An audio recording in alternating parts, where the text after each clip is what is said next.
Hello, જય માતાજી, જય શ્રી કૃષ્ણ। આજની વાર્તા શરૂ કરીએ પહેલાં વિડીયો ગમે તો લાઈક અને શેર કરી દેજો। ચેનલ ઉપર જો તમે નવા હોય તો ચેનલને સબસ્ક્રાઈબ કરી દેજો। તો ચલો શરૂ કરીએ આજની વાર્તા। સાવકી માં અને પુત્ર। એક સમયે એક નાનકડા ગામમાં અજુ નામનો નાનો છોકરો તેના માતા પિતા સાથે રહેતો હતો। તેના પિતા એક શાળામાં શિક્ષક હતા, જેના કારણે તે જ્યાં પણ પોસ્ટેડ હતો ત્યાં તેના પરિવાર સાથે રહેતો હતો અને અજુ પણ તેની સાથે તેની પોતાની શાળામાં ભણવા જતો હતો। અજુ માત્ર 5 વર્ષનો હતો ત્યારે તે તેના પિતાની શાળામાં જતો હતો અને તેની માતા ઘરે એકલી રહેતી હતી અને દરેકમાં ઘણો પ્રેમ હતો। દરેક ખૂબ જ આનંદથી જીવી રહ્યા હતા, પણ કહેવાય છે કે અનિવાર્યતાને કોણ ટાળી શકે। અને એક દિવસ જ્યારે અજુ અને તેના પિતા શાળાએ ગયા હતા,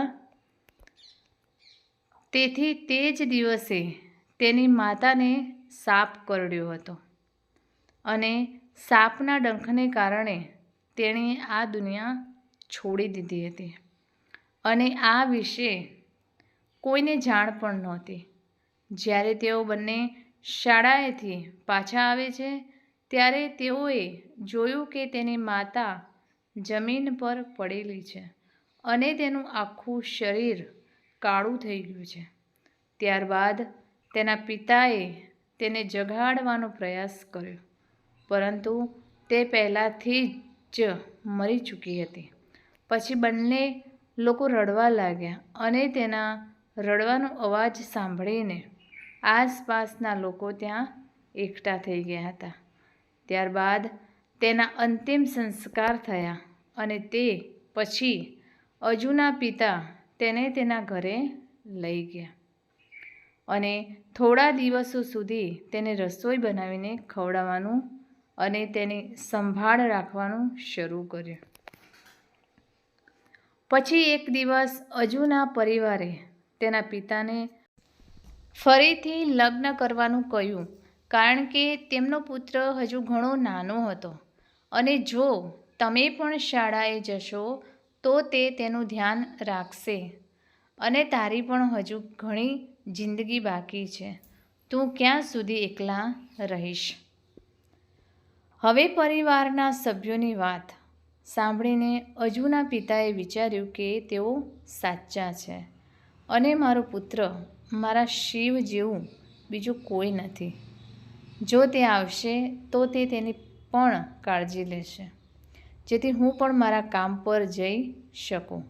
આ બધું વિચારીને અજુના પિતાએ બીજી વાર લગ્ન કરી લીધા અને જ્યારે અજુની સાવકી માં આવી, તે અજુને ખૂબ જ પ્રેમ કરવા લાગી અને અજુના પિતાની પણ કાળજી લેવા લાગી। આ જોઈને અજુના પિતા ખૂબ જ ખુશ થઈ ગયા અને હવે તેની પહેલી પત્નીને ભૂલી જવા લાગ્યા અને થોડા દિવસો પછી તે પોતાની પહેલી પત્નીને ભૂલીને નવી પત્નીને પ્રેમ કરવા લાગ્યા, પ્રેમમાં પડ્યા। અને પછી થોડા દિવસો પછી તે તેના કામ પર પાછો ગયો અને અજુને તેની સાવકી માતા સાથે છોડી ગયો। અને જ્યારે તે તેના કામ પર ગયો ત્યારે અજુની સાવકી માતાએ તેનું સાચું સ્વરૂપ જાહેર કર્યું અને અજુને હવે સહેજ પણ પ્રેમ ન કર્યો અને જ્યારે પણ અજુ કોઈ વસ્તુ માગતો ત્યારે તેની સાવકી માં તેને માર મારતી અને તેને ખાવાનું પણ ન આપતી અને તે નાનું માસૂમ બાળક કંઈ કરી શક્યું નહીં અને માત્ર રડવા લાગ્યો। પછી તે ત્યાંથી ભાગી જતો અને જ્યારે તે રડતો ત્યારે તે બધું ભૂલી જતો અને પછી તેની માતા પાસે આવીને કહે, માતા, મને બહુ ભૂખ લાગી છે, કૃપા કરીને મને ભોજન આપો। આટલું કહેતાં જ તેની સાવકી માતાએ તેને મારવાનું શરૂ કરી દીધું અને તે કહેતી હતી કે તે તેની માતાને ખાઈ ગયો છે, હવે તે મને પણ ખાશે અને તેણીએ તેને ફરીથી મારવાનું શરૂ કર્યું પણ પેલા નાના માસૂમ બાળકને કેવી રીતે ખબર પડી કે તેની સાથે શું થઈ રહ્યું છે? અને સાવકી માતાના હાથે માર્યા બાદ તે રડવાનું શરૂ કરી દેતો અને પછી રડતો રડતો સૂઈ જતો. પછી ધીમે ધીમે તે મોટો થવા લાગ્યો અને એક દિવસ તેને 10 વર્ષનો થયો અને જ્યારે તે મોટો થયો ત્યારે તેને તેની માતાએ કરેલા અત્યાચારો પણ સમજવા લાગ્યો.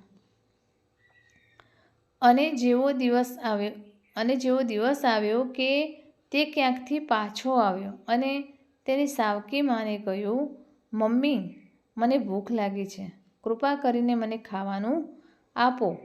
આ સાંભળીને તેની માતા તેને ગાળો આપવા લાગી.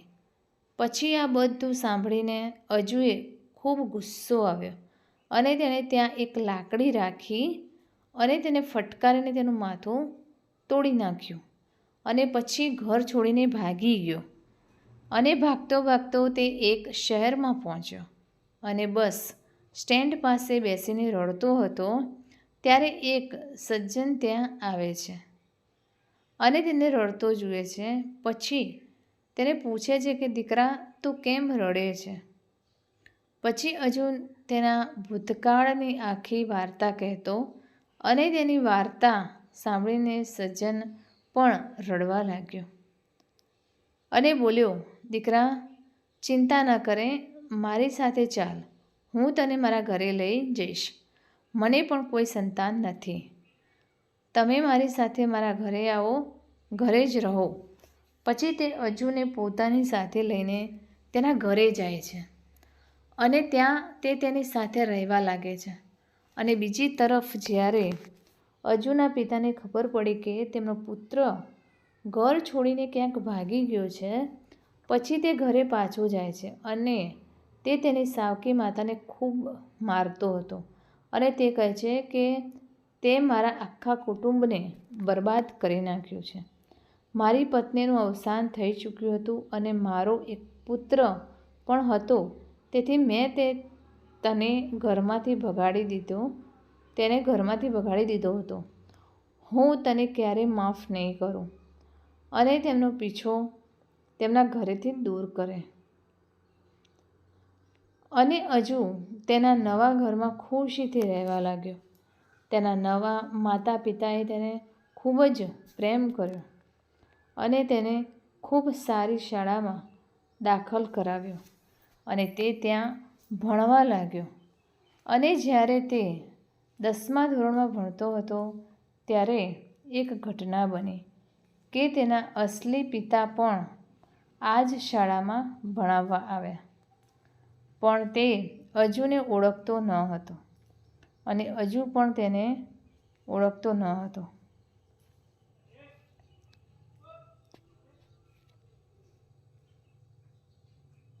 અને જ્યારે પણ તે તેને મળ્યો ત્યારે તેને લાગ્યું કે તેણે આ બાળકને ક્યાંક જોયો છે, પણ તે કશું બોલી શકતો નથી. પછી કોઈક રીતે તેણે પોતાનો અભ્યાસ પૂરો કર્યો અને જ્યારે તેનો અભ્યાસ પૂરો થયો ત્યારે તેણે તેના નવા માતા અને પિતાને કહ્યું કે હવે તેને કંઈક કામ કરવાનું છે. ત્યારે તેના માતા અને પિતાએ કહ્યું કે દીકરા, તારે કામ કરવાની શી જરૂર છે? આ બધું તારું છે, તમે માત્ર આનંદ કરો. પણ અજુએ કહ્યું, ના પપ્પા, મારે જાતે જ કંઈક કરવું છે. ત્યારે તેના પિતાએ કહ્યું કે ઠીક છે દીકરા, તારી ઈચ્છા મુજબ. અને પછી તે તેના પિતા પાસેથી થોડા પૈસા લઈને તેના શહેર દેવરિયા આવી જશે છે અને તે ત્યાં મોબાઈલની દુકાન ખોલે છે અને ત્યાં સામાન વેચવાનું શરૂ કરે છે.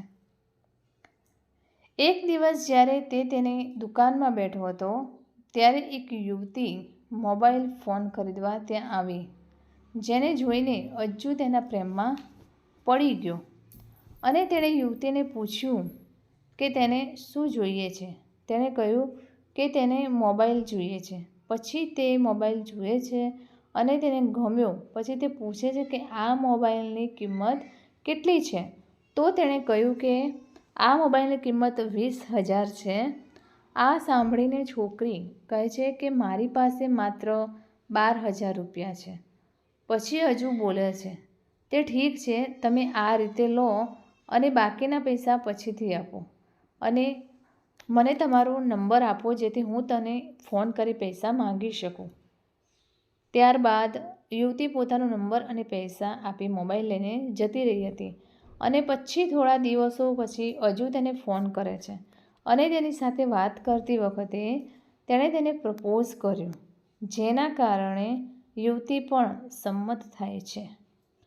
અને પછી અજુ પૂછે છે કે તમારું ઘર ક્યાં છે? તો છોકરી કહે છે કે મારું ગામ રુદ્રપુર છે. અજુ આ સાંભળતાની સાથે જ તેને તેના જૂના વિશે જણાવે છે. યાદ કરવાનું શરૂ કરો, પરંતુ તે કંઈ બોલતો નથી અને પછી બોલવા લાગે છે અને વાત કરતી વખતે પૂછે છે કે તમે મારી સાથે લગ્ન કરશો? જેના કારણે યુવતી પણ રેડી બની જાય છે. પછી તે તેના પરિવારના સભ્યોને બધું કહે છે અને તે છોકરી સાથે તેના લગ્ન નક્કી થઈ જાય છે અને પછી લગ્ન પણ થાય છે. પછી એક દિવસ તે તેના સાસરેથી તેની પત્નીના ઘરે જાય છે અને તે રસ્તે જતો હતો ત્યારે તેણે એક વૃદ્ધ મહિલાને તે જ ચોકડી પર ભીખ માંગતી જોઈ અને જ્યારે અજુ તેને જુએ છે ત્યારે તે તેને ઓળખે છે અને કહે છે કે આ મારી સાવકી માં છે, જેને મેં મારી નાખી હતી અને ઘરેથી ભાગી ગયો હતો. અને પછી તે કારમાંથી નીચે ઉતરે છે અને તે જ વૃદ્ધ મહિલા પાસે બેસે છે અને આખી વાત કહે છે કે હું તમારો અજાણી વ્યક્તિ છું, જેને તમે બાળપણમાં ખૂબ મારતા હતા અને ખાવા માટે ખાવાનું પણ નહોતા આપતા અને જુઓ હું કેવી હાલતમાં છું અને તમે ભીખ માંગો છો. અજુની વાત સાંભળીને મહિલા રડવા લાગે છે અને કહે છે, મને માફ કરી દે દીકરા, તારા ગયા પછી તારા પિતાએ મારો પીછો કરીને ઘરમાંથી ભગાડી અને ત્યારથી હું ભીખ માંગી રહી છું.